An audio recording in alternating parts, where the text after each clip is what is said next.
السلام علیکم ورحمۃ اللہ وبرکاتہ۔ آئے حاضرین، آج ہم اور آپ ایک حدیث پڑھیں گے اور وہ بہت اہم حدیث ہے۔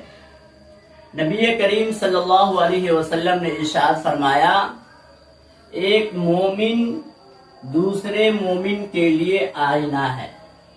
یعنی آپ صلی اللہ علیہ وسلم نے ایک حدیث میں ارشاد فرمایا کہ ایک مومن دوسرے مومن کے لیے آئینہ ہے۔ آپ صلی اللہ علیہ وسلم نے ایک مومن کو دوسرے مومن کے لیے آئینہ سے تشبیہ دیا ہے۔ یعنی آئینہ سے تشبیہ دینے کی وجہ کیا ہے؟ تو اس کی علماء کرام بہت سارے وجہ فرماتے ہیں، ان میں سے چند وجہ یہ ہے۔ نمبر 1، آئینہ سچ دکھاتا ہے۔ یعنی آئینہ کے اندر یہ خصوصیت ہے کہ آئینہ صرف اور صرف سچ دکھاتا ہے، لہذا جس طرح آئینہ سچ دکھاتا ہے اسی طرح ایک مومن کو بھی چاہیے دوسرے مومن کے بارے میں سچ بولے اور سچ دکھائے۔ اسی وجہ سے آپ صلی اللہ علیہ وسلم نے آئینہ سے تشبیہ دیا ہے۔ یعنی جس طرح آئینہ صرف اور صرف سچ دکھاتا ہے، اسی طرح ایک مومن دوسرے مومن کے لیے سچ بولے اور سچ دکھائے، جھوٹی باتوں سے پرہیز کرے۔ نمبر 2، آئینہ بار بار دکھاتا ہے۔ یعنی آپ دیکھے رہیں گے کہیں پر اگر آئینہ لٹکا ہوا ہو تو انسان جب بھی جائے گا تو آئینہ اس کے اندر کی کمی کو بتلائے گا۔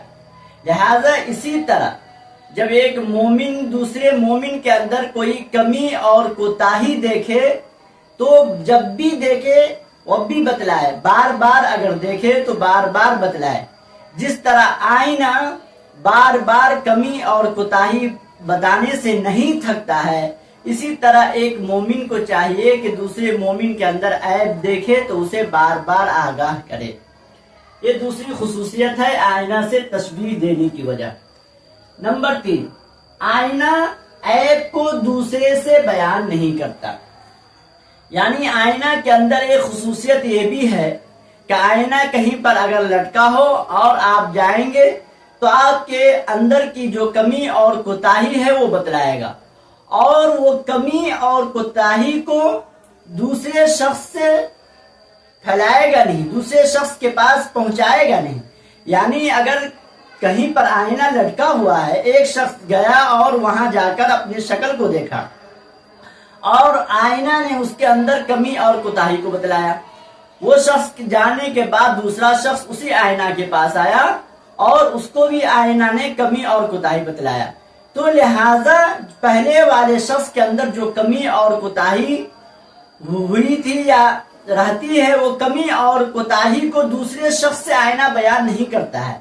لہذا اسی طرح ایک مومن کو چاہیے کہ جب دوسرے مومن کے بارے میں عیب اور کمی اور کوتاہی معلوم ہو جائے تو دوسرے شخص کے پاس نہ پہنچائے۔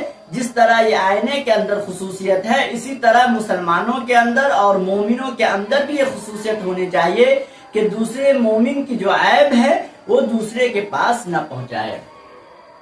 نمبر 4، آئینہ دشمن نہیں ہے۔ یعنی ایسا نہیں ہے کہ ہم اور آپ اگر آئینے کے پاس کھڑے ہوتے ہیں تو آئینہ جو ہمارے اندر کی جو کمی اور کوتاہی بتلاتا ہے تو وہ دشمن نہیں ہے، بلکہ وہ ہمارا محسن ہے، احسان کرنے والا ہے کہ ہمارے اوپر جو کمی اور کوتاہی ہے اس کو بتلاتا ہے اور پھر ہم اس کو صاف کرتے ہیں۔ اسی طرح ایک مومن دوسرے مومن کے اندر اگر کوئی کمی اور کوتاہی نکالے تو یہ نہیں سمجھے کہ وہ ہمارا دشمن ہے، بلکہ اسے محسن شمار کرے۔ نمبر 5، بلا ضرورت ہر جگہ ہر وقت بولنا بھی نہیں ہے۔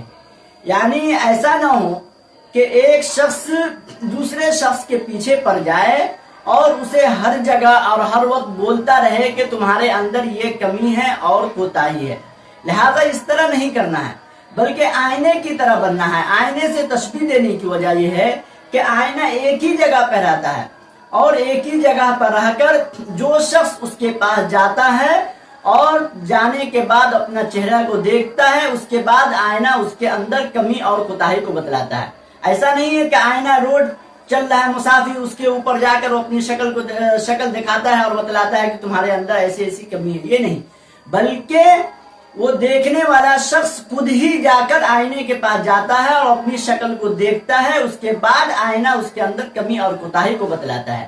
اسی طرح جس طرح آئینے کے اندر یہ خصوصیت ہے، اسی طرح مسلمانوں کے اندر اور مومنوں کے اندر بھی یہ خصوصیت ہونی چاہیے کہ جب کوئی شخص کے پاس جائے اور دیکھے اور اس کے اندر کمی اور کوتاہی پائے تب جا کر اس کو خبر کرے۔ ایسا نہ ہو کہ کہیں بھی ہو اور اس کے بارے میں ہم غلط گمان کرے، یا ایھا الذین آمنوا اجتنبوا کثیرا من الظن، گمان بھی نہیں کر سکتے ہیں۔ اسی طرح ہم دوسرے کے بارے میں جھوٹی خبریں بھی نہیں پھیلا سکتے ہیں۔ لہذا ہمارا کام یہ ہے کہ جب ہم دیکھیں گے تب ہم اس کے اندر کمی اور کوتاہی ہوگی تب ہم بتلائیں گے۔ ادعو الی سبیل ربک بالحکمہ، اور حکمت کے ذریعے بتلانا ہے۔ لہذا ہر جگہ اور ہر وقت بھی بتلانا ضروری نہیں ہے۔ لہذا آئینہ جس طرح کہ آئینہ کے پاس جو شخص جاتا ہے اور جانے کے بعد ہی آئینہ اس کے اندر کمی اور کوتاہی کو بتلاتا ہے، اسی طرح مومن کو بھی چاہیے کہ جب اس سے واسطہ پڑے اور اس کے اندر کمی اور کوتاہی دیکھے تب اس کے اندر کی کمی اور کوتاہی کو بتلائے۔ لہذا یہ آئینے کے اندر بہت ساری خصوصیت ہے۔ ان خصوصیتوں میں سے 5 خصوصیت یہ ہے۔ نمبر 1 کہ آئینہ سچ دکھاتا ہے، جھوٹ کبھی نہیں دکھاتا ہے، جو اس کے چہرے پر رہے گا وہی دکھائے گا۔ اسی طرح آئینہ بار بار دکھاتا ہے، لہذا آئینہ سچ دکھاتا ہے۔ اسی طرح مومن کو بھی سچ بولنی چاہیے، سچ دکھانی چاہیے۔ اسی طرح آئینہ بار بار دکھاتا ہے، لہذا جس طرح آئینہ بار بار دکھانے سے نہیں تھکتا ہے، اسی طرح ایک مومن کو بھی چاہیے کہ بار بار کبھی بولنا پڑے تو بولتے رہنا چاہیے۔ آئینہ عیب کو دوسرے سے بیان نہیں کرتا۔ جس طرح آئینہ کے اندر کوئی شخص دیکھتا ہے، اس کے اوپر دھبا رہتا ہے، اس کو صاف کر لیتا ہے، اور پھر دوسرے شخص جو آتا ہے اس کے اندر بھی اپنا چہرہ دیکھتا ہے، تو لہذا پہلے والے شخص کی کمی اور کوتاہی کو دوسرے شخص سے بیان نہیں کرتا ہے۔ اسی طرح ایک مسلمان کو چاہیے کہ جب اس کے بارے میں کسی کے بارے میں عیب معلوم ہو جائے تو دوسرے شخص کے پاس نہ پہنچائے۔ اسی طرح آئینہ دشمن نہیں، ایسا نہیں کہ ہم اپنے چہرے کو دیکھتے ہیں اور ہمارے کمی اور کوتاہی کو بتلاتا ہے تو وہ ہمارا دشمن ہے، بلکہ وہ ہمارا محسن ہے۔ اسی طرح ایک مسلمان دوسرے مسلمان کے اندر کمی اور کوتاہی کو بتلائے تو وہ ہمارا دشمن نہیں ہے، بلکہ وہ ہمارا محسن ہے۔ اسی طرح بلا ضرورت ہر جگہ ہر وقت بولنا بھی نہیں ہے۔ جس طرح آئینہ ایک جگہ رہ کر جو شخص اس کے پاس جاتا ہے اور چہرہ کو دیکھتا ہے اس کے بعد کمی اور کوتاہی کو بتلاتا ہے، اسی طرح ایک مومن دوسرے مومن کے ساتھ جب واسطہ پڑے، جب دیکھے، جب اٹھنا اور بیٹھنا ہو جائے، جب دیکھے اس کے اندر کمی اور کوتاہی ہو تب جا کر اسے خبر کرے۔